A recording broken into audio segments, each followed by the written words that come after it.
There are other ways to self-harm besides taking a knife to your wrist. Emotional self-harm can do just amount of damage as injuring yourself with a physical object. A lot of people don't know the psychological effects self-deprecation can have on your mental health. I hope to convince you to stop self-deprecating for your mental health. Self-deprecation is a toxic coping mechanism, and it damages both your mental health and your relationships with others. I'm a person who's been dealing with anxiety for a long time. Still, I never really saw an improvement when it came to my anxiety, until I stopped saying things that put me down. I've also read a lot of articles when it came to this topic and read a lot of other people's opinions, and they say the same thing when it comes to this. So self-deprecation damages your mental health, destroys your relationships with others, and is a harmful coping mechanism that prevents you from getting better. In highlighting our insecurities, putting down our talents, and striving for a laugh, could we not just be cementing a negative narrative about ourselves? That quote is from Katie O'Malley.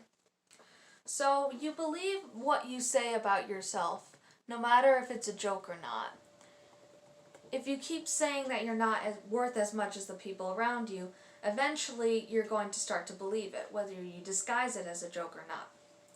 With these jokes, you bring to the front of your mind all the ways you aren't good enough with what you do, which makes you more susceptible to giving up when you don't meet those expectations. When you solidify a specific narrative to yourself, you also show that same narrative to other people. They will adopt that opinion of you because that's what you're projecting to the rest of the world. They go, oh, that's what you think of yourself, okay, that's what I'm going to think of you too. So self-deprecation damages your relationships with other people. When I used to self-deprecate, I did it to tell people, hey, I'm aware of how awful I am, please don't be mad for it, please. Which is an important mental state to have for yourself, and it certainly does not inspire confidence in yourself or others. If you keep that narrative that you fail at everything you do, eventually people aren't going to trust you with specific tasks, because if you don't have confidence in yourself to do the task, why should other people have that confidence in you? Besides, when it ceases to be a joke and more of a gut reaction to someone telling you that you hurt your feelings, it recenters the conversation about how you feel instead of how you made the other person feel. If someone says, what you said really hurt me, and you immediately respond with, oh, I'm sorry, I'm a horrible person, I'm terrible, I'm the worst friend ever, I'm just a horrible person. What you did is not being addressed. It's now about how you are feeling about the situation and not about how you made the other person feel with your actions. In the same way self-deprecation doesn't inspire confidence in yourself or others, it is also a harmful coping mechanism. So people often self-deprecate to reduce the expectations other people have in case they fail. But that further solidifies the idea that failure should be avoided at all costs. In order to improve, we need to be okay with failure, and we won't be okay with failure if we continue to lower our expectations for other people because of it. People will often list self-deprecation as a way to keep oneself humble. But saying that is like saying you keep cutting yourself to remind your body how to feel things. It's a damaging action that has no real purpose outside of hurting yourself, and anything outside of that is just a justification to have you continue to do it.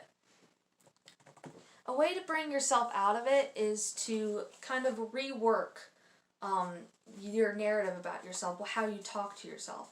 So instead of saying something negative in response to an action that you had, try switching it around to say something positive. So instead of saying, sorry I'm late, you could say, thank you for waiting for me. I often do this with my friends, thanking them for listening to me and what I'm talking to them about, instead of apologizing for talking their ear off. Small baby steps is the way to go, and it's okay if you fall back sometimes. I'm still struggling to keep up with positive affirmations I'm talking about. An effort is always worth it in the end, though, as if you take a small step forward, that's not a step back, and that's a step beyond what you were before.